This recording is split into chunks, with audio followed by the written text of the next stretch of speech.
음악은 못 들려드립니다.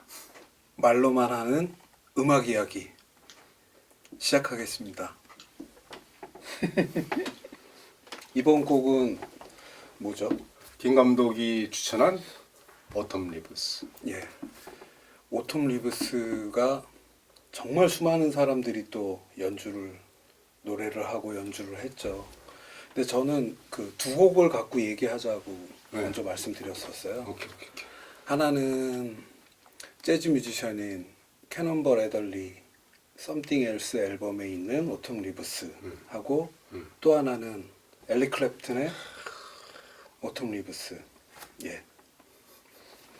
약간 같은 곡인데 맛이 달라갖고 맛을 중요시 하시잖아요. 아, 그쵸, 정말, 엘리 클랩튼 정말 맛있게 불렀어. 캐논볼 애덜리 앨범은 제가 알기로 58년 정도에 나온 앨범이고 그리고 우리 시작 전에 잠깐 말씀 나눴지만 마일스 데이비스가 그러니까 언제 처음 들으신 거예요? 30대 때 처음 들었나? 그때쯤 그 재즈에 슬슬 이렇게 귀가 열려가지고 듣기 시작했는데 우리 때는 재즈 그러면 마일스 데이비스가 제일 큰 산맥이고 일단 마일스 데이비스를 넘어야 재즈를 듣는다는 얘기를 하는데 그럴 것 같아요. 예. 근데 문제는 뭐냐면 사실 비밥은 그 듣기 쉬운 재즈가 아니거든요. 그건 아트로 이미 넘어가가지고선 이제 그림으로 지금 추상화에 추상화. 근데 이 음악 재즈 듣겠다고 이렇게 처음 시작했는데 마일스 데이비스 갖다 놓고선 듣는데 정말 미치겠더라고. 그러니까 누가 이거 어떤 식으로 즐겨봐 이렇게 좀 조언 좀 해줬으면 좀 덜 헤맸을 텐데 난 마일스 데이비스 그 산 넘느라고 고생을 정말 많이 했어요. 저도 재즈 처음 듣는다고 이렇게 혼자서 하고 너무 넓고 방대하니까 뭐 바다. 근데 답은 있더라고요. 처음에 들리는 거 거기서부터 시작하면 되고 유명한 분이니까 마일스 데이비스가 트럼펫 불고 그 일찍 누구한테 들었던 것 같아요. 캐논볼 애덜리라는 색소포니스트의 앨범인데 마일스 데이비스가 참여를 해준 건데 마일스 데이비스의 연주가 더 인상적이고 이렇게 유명해졌다. 그래갖고 처음 들었었죠. 그리고 에릭 클랩튼을 제가 같이 한번 이야기해보자 이렇게 말씀드렸던 거는 저는 갑자기 제 생각에 본론부터 말씀드리면 저는 이 두 곡이 좋은 게 왜 좋았냐면 고등학생들이 저희 나이 때만 해도 락 들을 때 중간에 기타 솔로 나오면 기타 솔로가 더 좋잖아. 막 기타 솔로만 연결해서 듣기도 하고 테이프에 녹음해서 듣기도 했었는데 저는 이 오톰 리브스라는 곡, 캐논볼 애덜리, 에릭 클랩튼 이 두 사람 이 두 곡에서 이 솔로 연주들이 너무너무 좋은 것 같아요 개인적으로. 에릭 클랩튼 곡 같은 경우에는 에릭 클랩튼이 쫙 노래를 하고 끝나기 전에 제가 너무 좋아해서 시간까지 재봤는데 2분을 기타 솔로를 하는데 그 기타 솔로가 들어가는 순간부터 2분 지속되는 그게 너무 좋고 마일스 데이비스하고 캐논볼 애들리가 같이 한 그 버전에는 피아노면 피아노, 색소폰이면 색소폰, 그리고 앞뒤로 마일스 데이비스의 그 유명한 뮤트 트럼펫으로 쫙 되는 게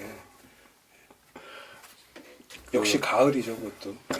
그건 노래 제목에 있는 거죠. 오리지널 가을.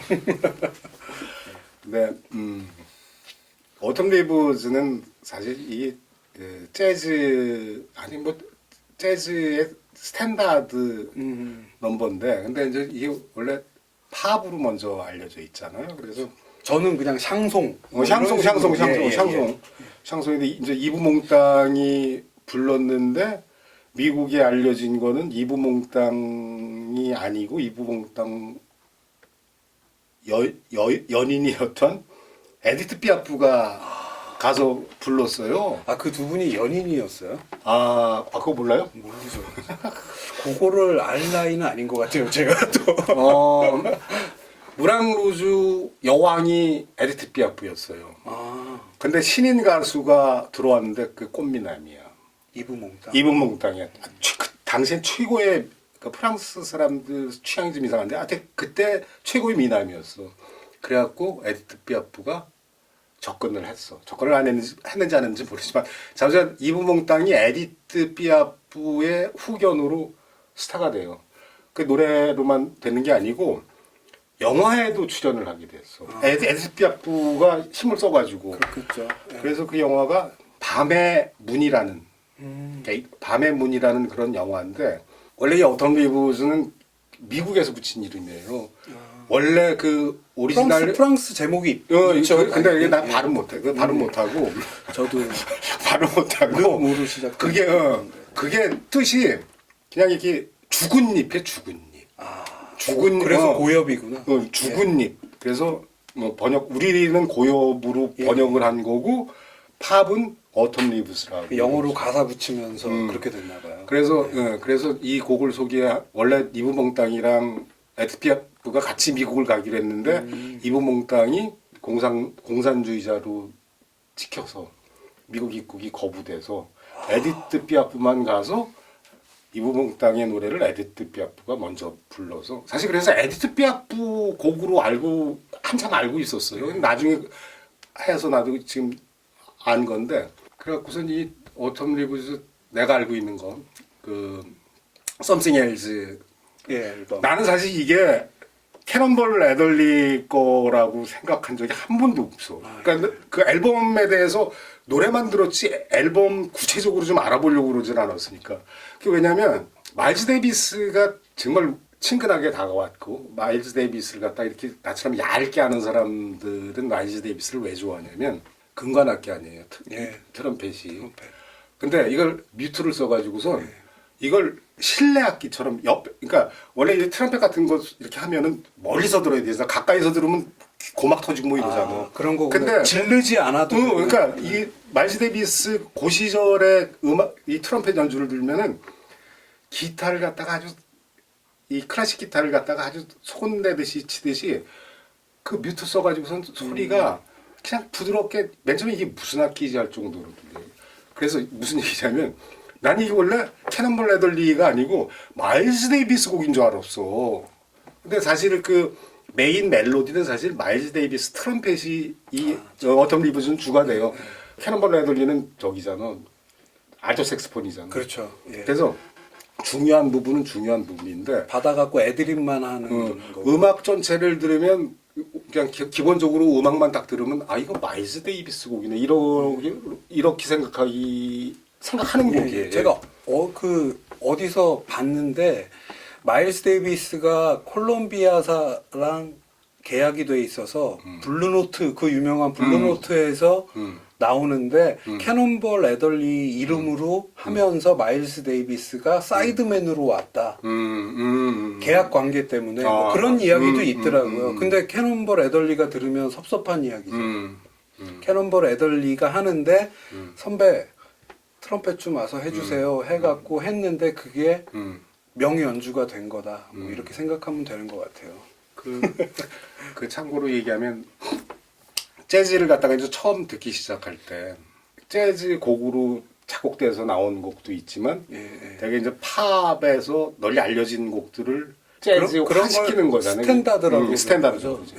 근데 그럴 때 야 이 팝 음악이 도대체 재즈로 어떻게 연주한다는 거야? 라는 궁금증이 생길 때 표준. 그러니까 보면은 어텀 리브스 팝만 듣던 사람들도 전혀 거부감 없이 그 선율이나 멜로디는 연결이 되면서 그리고 사람마다 다른 맛을 내니까. 그러면서 이게 이게 이제 솔로 애드립 들어가고 그 서로 각계 연주 들어가고 뭐 재즈 처음 듣는 사람들한테 이게 재즈구나 이런 걸 재즈라 그러는 거구나 하는 그런 이해를 가장 쉽게 하게 하는 곡이 아닌가. 그런 의미에서 제 경험상 제가 재즈가 좋았던 것도 되게 이렇게 공평하게 한 곡을 자기 해석대로 마음껏 즉흥 연주를 하는 거가 이렇게 싹 모여 있으니까 어떤 사람들끼리 모이느냐에 따라 맛이 다 달라지는 멜로디는 요즘 재즈는 그 멜로디마저도 무시하지만 그 당시에 50년대 60년대 재즈는 앞뒤로 그 주제 그치. 부분은 가면서 중간을 막 자유롭게 하는데 이 오텀 리브스 캐논볼 애덜리 버전에 의하면은 그 중요한 멜로디는 마일스 데이비스가 하면서 저는 그 중간에 캐논볼 애덜리가 알토 색소폰을 불고 피아니스트가 행크 존스인데 행크 존스. 행크 존스가 너무 정갈하게 중간에 피아노로 중간을 싹 끊어주고 그 다음에 마일스 데이비스가 이어가고 이 연결이나 이런 게 물론 곡이 좋고 뭐 여러 가지가 있지만 이게 약간 민주주의 같은 느낌 막 이렇게 막 공평하게 서로 나눠서 가는 게 너무너무 좋았는데 정말 재즈 민주주의 같아. 예. 에릭 클랩튼 버전은 에릭 클랩튼이란 사람이 자기 메인으로 가는 거니까 보컬도 자기가 노래를 하고 마음껏 아까 말씀드렸지만 뒤에 정확히 2분 정도를 기타 솔로로 끝내는 게 그 구성도 아마 에릭 클랩튼이 자기가 잡았을 거 아니에요. 너무 좋더라고요. 그래서 그 두 곡을 연결해서 얘기하면 좋겠다. 그리고 제가 여쭤보고 싶었던 게 박 작가님이 처음에 어떻게 들으셨고, 근데 아까 말씀해 주셨죠. 그 이브 몽땅과 에디트 피아프 예, 그 예. 얘기는 저는 처음 들었어요. 오. 네. 저 우리 나이 때 되면 많이 알고 있는데 여기 김 감독이 어텀 리브스 버전 2개로 네. 캐러먼 애덜리 썸씽 엘즈 앨범 거랑 그리고 에릭 클랩튼 어텀 리브스랑 2개 소개하고 싶다고 그래갖고 이거 들어봤어요. 썸씽 엘즈 앨범에 들어있는 어텀 리브스를 나는 마일스 데이비스 곡으로 여태까지 아니 그러니까 그건 사실 중요하지 않고 그러니까 비중은 뭐 마일스 데이비스가 더 그 연주 뭐 시간 기록진이 임팩트는 더 클지라도 그 바치고 있는 캐논볼 애덜리 그 알토 색소폰 연주 정말 대단하잖아요. 네. 그러니까 내가 알고 있는 요만한 지식으로 찰리 파커를 잇는 계승자라는 예, 게 그렇죠. 애덜리잖아. 그래서 이게 무시무시한 사실 연주지. 그래갖고 마일스 데이비스가 그 당시 자기 밴드의 멤버로 삼았고 그렇게 해서 멤버가 쭉 가고 있는 와중에 캐논볼 애덜리의 개인 앨범에 마일스 데이비스가 또 참여도 해주고 그래서 사이좋은 음악이 재즈 아닌가 저는 또 그렇게 또 생각하거든요. 예. 마일스 데이비스 연주 중에서 마일스 데이비스가 그렇게 그 부드럽고 그렇게 아주 뭐 이렇게 좀 여성적으로 그렇게 연주한 것도 그렇게 곡이 많지 예, 않아요. 마치 오래도록 좋아라고 마음 잡고 한 것 같은 느낌이 들죠. 그래서 그 잘 모르는 사람들은 저도 여태까지 착각했는데 그 캐논볼 애덜리의 썸씽 엘즈 앨범에 어텀 리브스 딱 들으면은 이 마일스 데이비스 거네. 그러니까 왜냐면 정말 우리가 많이 듣는 음악 아니에요. 근데 네. 보니까 아마 그 재즈 어텀 리브스 재즈 연주하면 죄송합니다. 오텀 리브스 재즈 연주하면 네. 대부분 그 듣는 게 캐논볼 애들리 썸씽 엘즈의 오텀 리브스일 거예요. 예. 정말 들어보면 정말 익숙한 곡이에요. 이제 재즈 친하지 않는 사람들이 아 재즈 좀 친해지고 싶네. 그 재즈가 도대체 뭐야? 왜 좋아하는 건데? 이럴 때 제일 먼저 추천하고 싶은 곡 중에 하나예요. 네, 저도 2000년 정도에 재즈를 이제 들어보겠다 했을 때 그 당시에는 인터넷에 왜 이렇게 앨범들을 그냥 막 올렸잖아요. 이제 뭐 저작권 오케이, 때문에 걸린다 만다 했는데 어떤 사이트를 만들어서 그걸 다 거기다가 스트리밍을 해놨었는데 그때 어떤 그 블로거인 것 같은데 그분이 처음으로 재즈 들으려면은 들어야 될 한 5장 그거 해놓은 거에 곡에 있었어요. 그래서 처음 들었던 것 같아요. 썸씽 엘즈 앨범. 예. 그렇게 유명한 앨범이고 일본에서도 엄청나게 히트했다고 그러더라고요. 에릭 클랩튼 얘기 좀 해봐. 에릭 클랩튼은 이 앨범이 2010년 정도인가 나온 걸로 알고 있는데 그 전에 90년대에 아들 죽었었잖아요. Tears in Heaven. 예, Tears in Heaven. 그걸로 많이들 이제 저희 나이 때는 알게 되는데 오히려 역으로 옛날 블루스들을 쫙 하는데 이 앨범은 사실 블루스 맛은 없어요. 제 생각에. 근데 그냥 팝 같은 건데 에릭 클랩튼이 그냥 이렇게 툭 놓고 부른 듯한 이번에 내 앨범 블루스 앨범이니까는 각 잡고 해야지 하는 게 아니고 그래서 더 좋은 것 같아요. 근데 그 제 친구 중에 한 명이 걔도 이게 좋았나 봐요. 그래서 저 어디 맥주를 마시는데 블루스 하우스 같은 데서 맥주를 같이 마시는데 이게 나오는 거예요. 근데 둘이 같이 그런 얘기를 했어요. 이거 기타 솔로 들어갈 때 너무 좋지 않아? 그냥 이렇게 뭐 말로는 할 수 없지만 그 기타 솔로가 들어가는 데 있어서 와 이분은 진짜 그러니까 우리 세대의 에릭 클랩턴은 옛날 별명이 슬로우 핸드예요. 예, 예. 그러니까 뭐 세계 3대 기타리스트라고 지미 페이지, 제프 백과 제프 함께 백 오케이. 근데 우리 시절에 정말 에릭 클랩턴 모르면 간첩이지.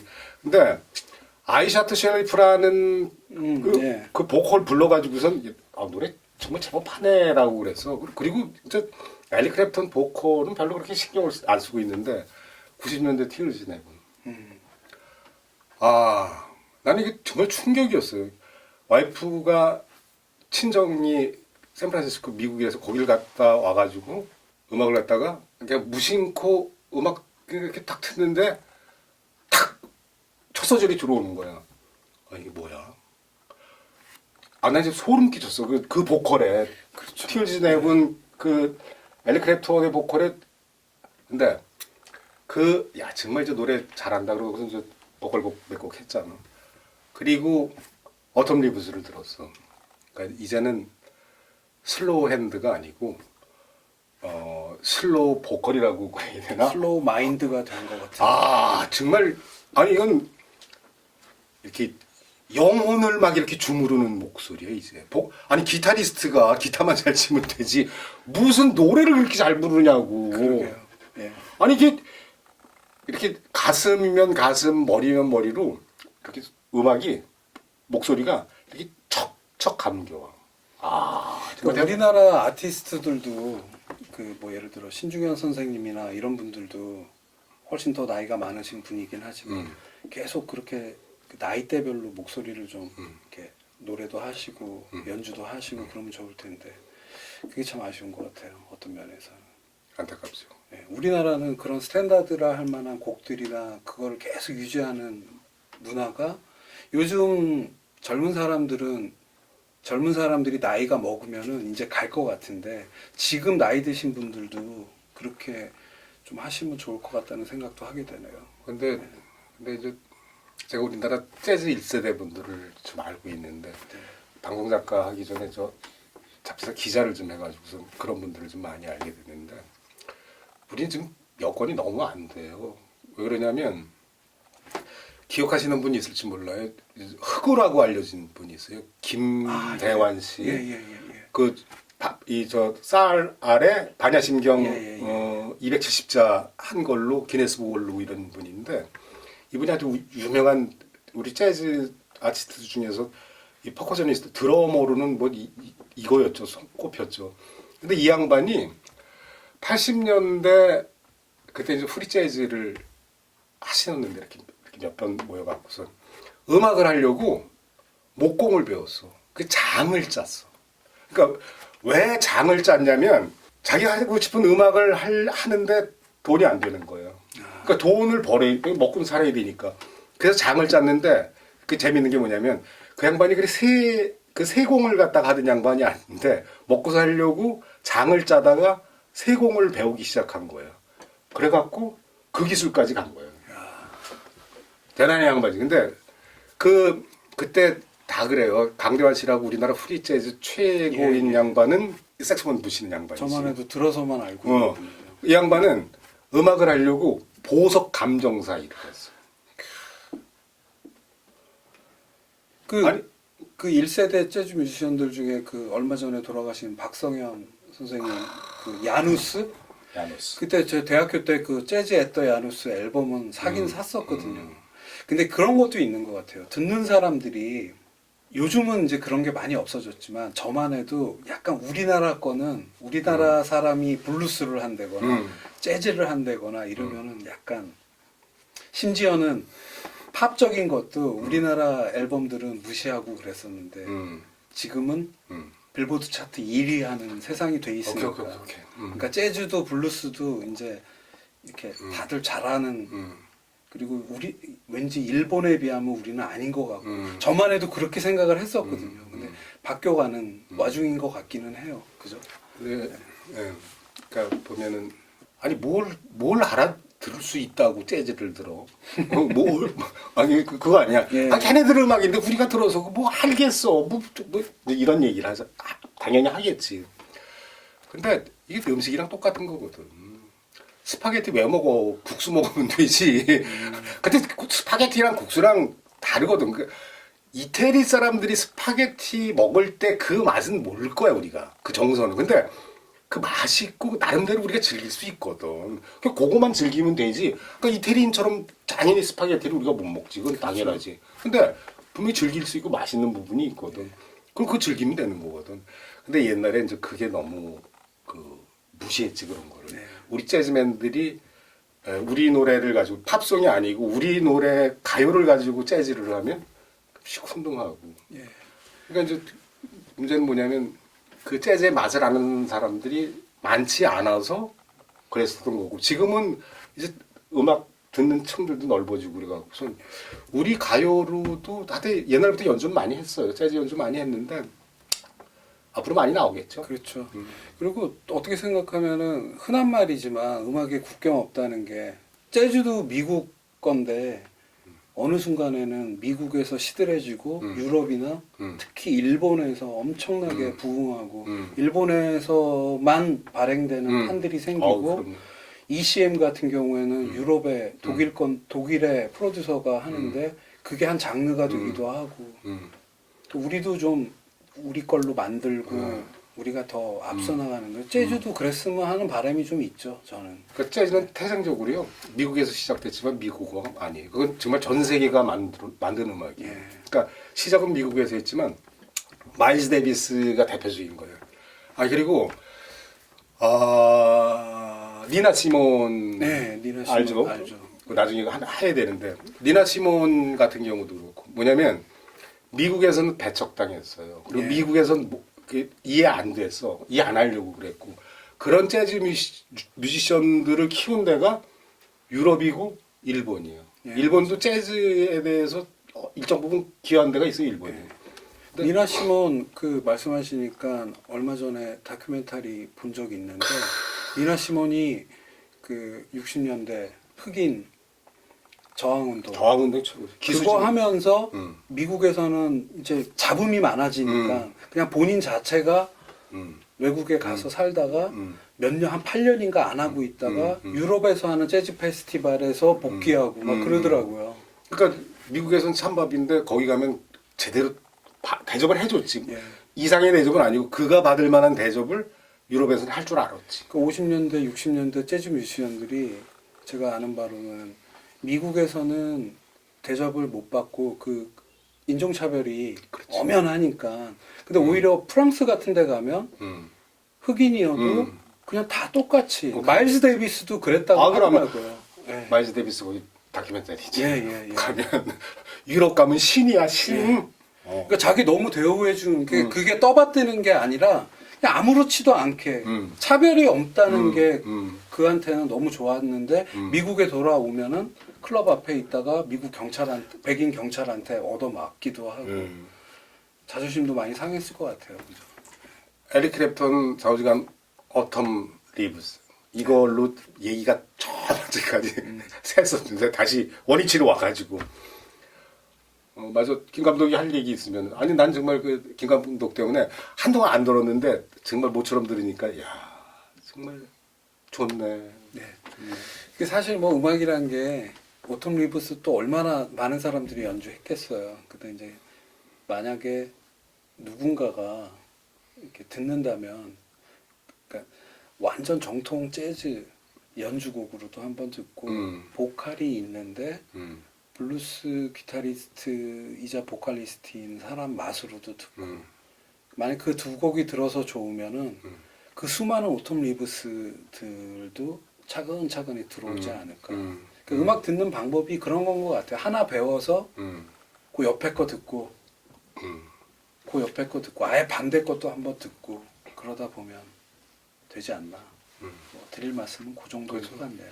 네. 좌우지간 음악이랑 음식은 똑같은 것 같아요. 그러니까 내 입맛에 맞는 거 일단 먹다 보면 곧 다른 것도 이렇게 맛볼 여유가 생기는 거니까 내 입맛에 안 맞으면 절대로 들을 필요가 없는 음악이에요.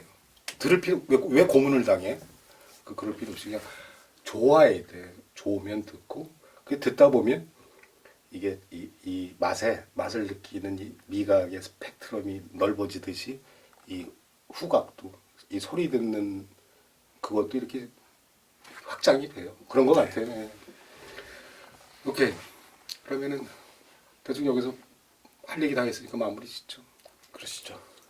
우리 마지막 얘기를 어떻게 마무리 짓기로 했지? 그러니까 아까 들으라고 아니 아까 들었는데 됐다며. 어떡하냐고?